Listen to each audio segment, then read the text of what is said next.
Today I want to talk to you about a free SEO tool that will help you find topic ideas for your website. So let's go ahead and jump right in. The tool we're going to be talking about today is Ubersuggest. And if you've been around doing SEO or running a website or researching this kind of topic about blogging or keyword research for a while, you probably have heard of Ubersuggest. However, I will tell you that Ubersuggest has been drastically changing over the past few months, and it's basically an entirely different tool than it was even just a few months ago. So I would encourage you, if you haven't looked at this in a while, to go ahead and give Ubersuggest another look.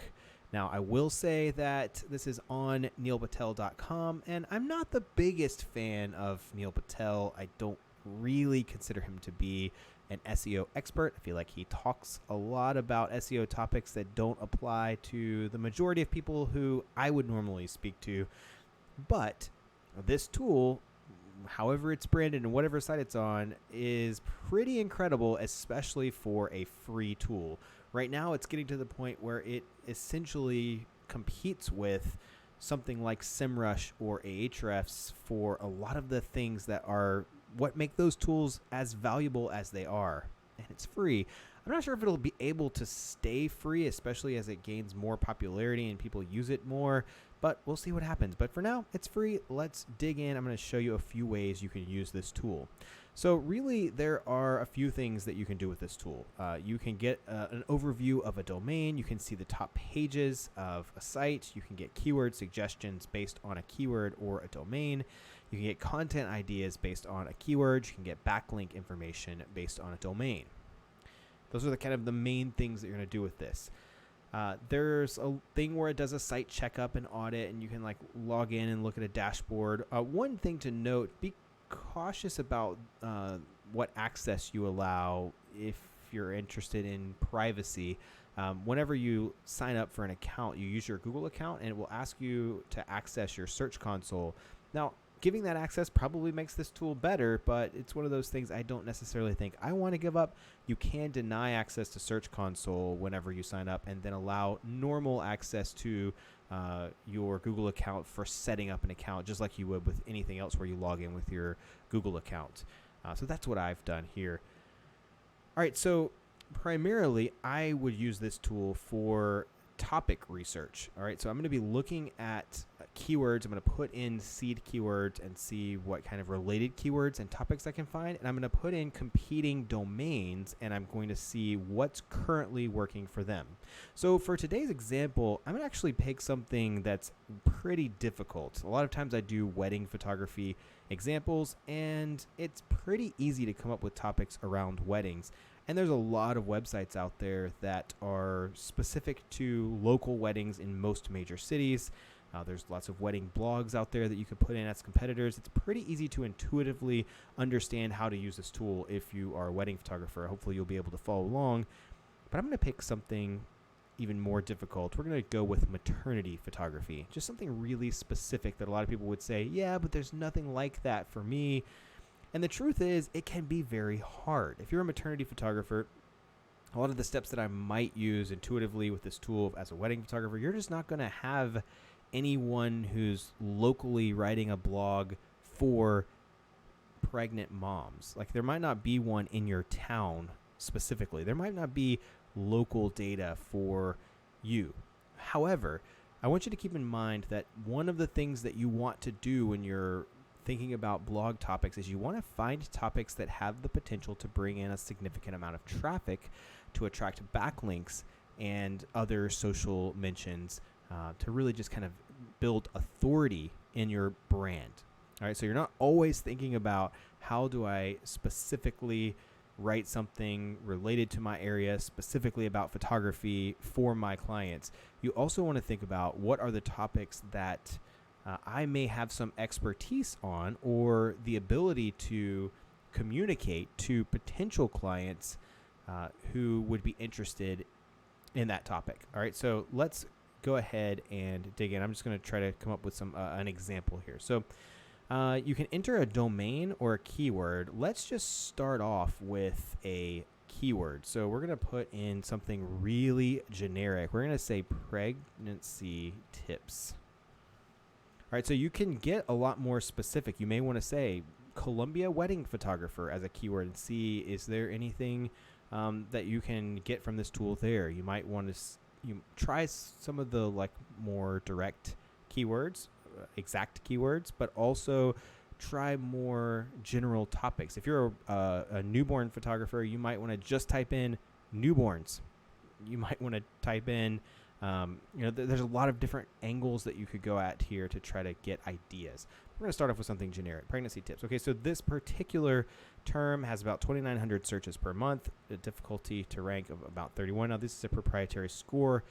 You can read about it and how it works, but you just kind of have to take that with a grain of salt.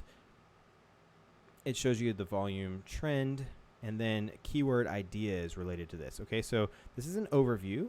This also is going to show you I think this is going to be probably the main. No, this is content ideas. So it can give you ideas about content that you could write. 11 pregnancy tips will save you thousands.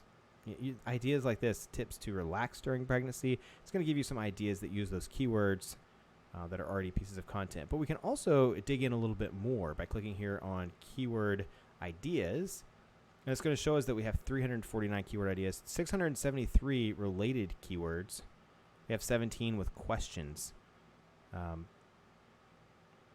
We have prepositions, comparisons. But for right now, we'll just kind of look through we'll look at this related list, I guess. And what we're looking for is basically something that's going to have search volume or something that we're interested in. We can also look over here and see what's currently ranking. We can narrow it down and click one of these results, and it will start to show us information about that particular domain. All right, so let's just kind of look and see if there's anything here that jumps out that we would be interested in. Let's see if there's anything that I want to dig into. Just about how to get pregnant. That's not what we're looking for here. First time mom pregnancy tips. That could be interesting. Let's see if we go back. Let's look at suggestions again. I just want to see if there's anything that's like really obvious. We could definitely do something with that. Pregnancy tips for husbands. That could be interesting. For me, I would be interested in that. Pregnancy photography tips. Interesting enough. Let's see if there's anything I want to look at. There's a photo shoot tips down there. And by the way, you can turn on filters and you can include specific keywords or exclude specific keywords or narrow this down. You can export these to a CSV or copy them to the clipboard. Let's look at...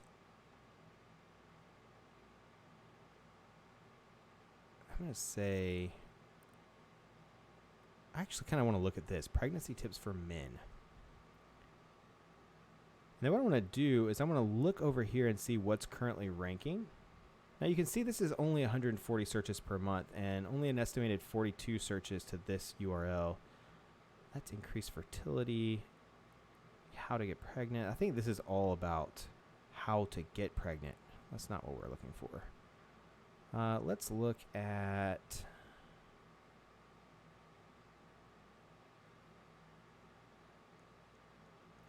I want to try a filter here. So we're going to try to include working. Pregnancy tips for working mothers. Something I would want to look at. All right, so this is interesting. We have workingmother.com. We're going to open that over here. Now this is going to show us they rank, this whole domain ranks for 883,000 keywords. Because they've had an uptick in organic traffic recently. They're probably doing something right. Interesting. Okay, so now we're going to look at the pages that drive traffic to this domain. Okay, so this is where we're starting to get to the point where I'm saying, oh, look at this. Estimated visits to these pages, 278,000. I'm probably not going to write something about Amazon hiring. That's not going to fit on my photography blog. All-inclusive family resorts, that could be a topic that I may be able to write about. Now, they have significant authority, and that may help them to rank for something really competitive like that. Chair exercises, that could be interesting. See if there's anything else here. Look at this. There's something. 18 date night ideas that'll actually have you making time for each other. This could be really great for a photography website because it could apply to pregnancy, it could apply to family, it could apply to engagement/wedding. Let's look at this. So I think if we click here, it's going to open that for us and we can see 18 date night ideas. Okay, so then it's going to have this little intro. We see it's basically got it into a couple of categories. If you're looking for pure fun, budget friendly, hotness, fitness, romance, a big night. Okay, so they're broken into subcategories. I like how this is formatted. So that gives us an idea that we could have a blog post about date night ideas, and we could break it into subcategories for the types of dates that people are looking for. Okay, we've already kind of started a little bit of an outline if we wanted to write about this. But let's look and see, where'd that go? Let's look and see some of the keywords that this is ranking for. Dating night, idea for date night ideas. Ideas for date nights for couples, things to do date night. Now, this particular article is ranking in position 3, 6, 6, 6, 6, 1, 5, 5, 7, 2, and it's getting about this many visits. So from dating night, which is an interesting keyword, it gets 33,000 searches per month. It's in position 3 and getting around 3,000 visits from Google every month. So one of the things you want to look at here is, this has 29 backlinks. You can look at that as a positive or a negative. It's a positive because this is the type of content that can get backlinks. It's something that's really easy to share. Other people will like to share this kind of content if it's well researched, well formatted. This is a topic that I would really like to write about. I would look through this. You can see more. Next 10, you can export to a CSV. There's lots of ideas in here. So you could start to break down your subtopics and then come up with ideas. You could look at this article and then maybe go and do a search for date night ideas and come up with maybe 30 or 40 different ideas and organize them in a similar fashion. Go ahead and write this up. Now, you might think, okay, I'm not a blogger, I'm a photographer.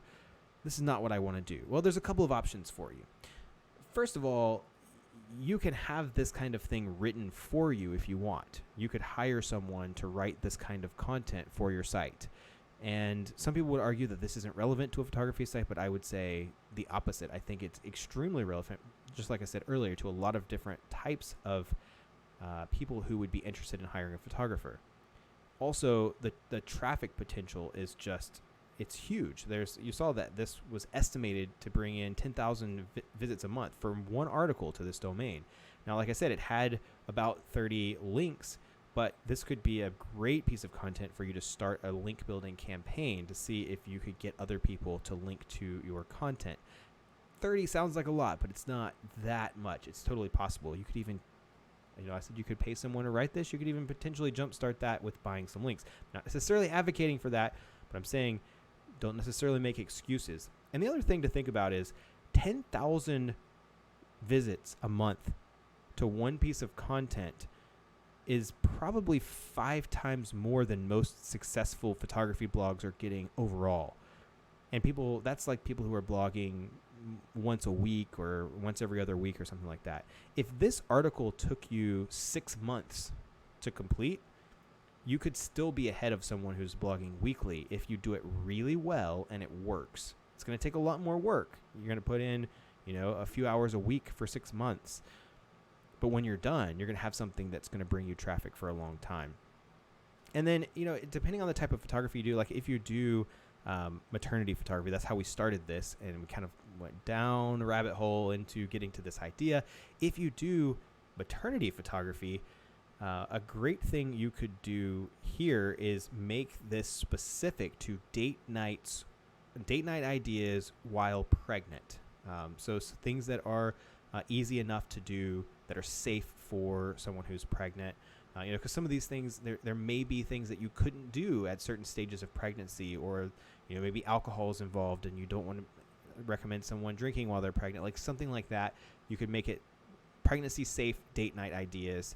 That could be really good for your site. Or maybe you are, and by the way, that back a step, you could totally have a really strong call to action in a post like that says, hey, why not do a photo session as part of your date night?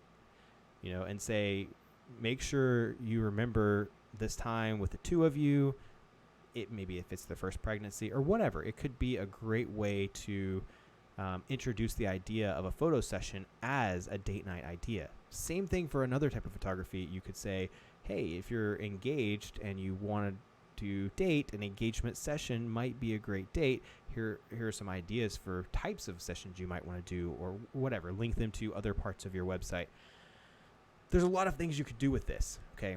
And I want you to realize that this is how you should be thinking about blogging if you want to be successful from a search perspective. You should be finding topics that have search volume, that are working for other people, and you should be tackling those. Now, I went all out here with a really big topic that gets lots and lots of search, and it's going to be competitive, and it's going to be hard. It's totally doable, but it's going to be hard. You can also find things that are local to you that have some search volume. You're not just writing about things that are, just your clients or maybe a park or something like that. You can come up with things that, recently I was looking at one and I was looking at things to do for families in that particular city. And there was one post that was getting 300 or 400 searches on this blog that we were looking at per month, or clicks per month from Google. That's still a significant amount of traffic. You do 3 or 4 of those a year, you're going to have thousands of visits per month to your website, and you can start converting those to your email list, converting those to clients. That's going to be the way. I would love to see more people spending more effort on big, well-researched topics where you can add extra value as a photographer who has done these things, who has photos of these things, who has worked with people doing these things, like date nights. Maybe you've done some sessions with people who have done things that would be a good date night idea, or as a family photographer, you've done the things that would be good things to do with your family in this city. You've got content that other people don't have. Like, look at these cheesy stock photos on this website, like laying there playing chess. Like, that's from iStock Photo. As a photographer, you can add something unique to this if you actually have great photos, or even stage the photos. You've got something that other companies who write these articles don't have. So that's just a new way to think about blogging. I kind of got more into thinking about blogging than using Ubersuggest, but I just wanted to introduce you to this idea. I'd love to see you try to jump in here and start just playing around. Just put some things into the keyword. There's the keyword tool here. Look at keyword ideas, look at content ideas, look at the domain overviews for some of your competitors or some national publications. Look at their top pages and look at the keywords that they're ranking for to start getting new ideas for content that is going to go farther than just regular client work. I hope this helps, and I'd love to hear from you. So leave a comment with what you have been able to find, maybe a link to a blog post that you've written, or any other tips that you have about blogging or using Ubersuggest.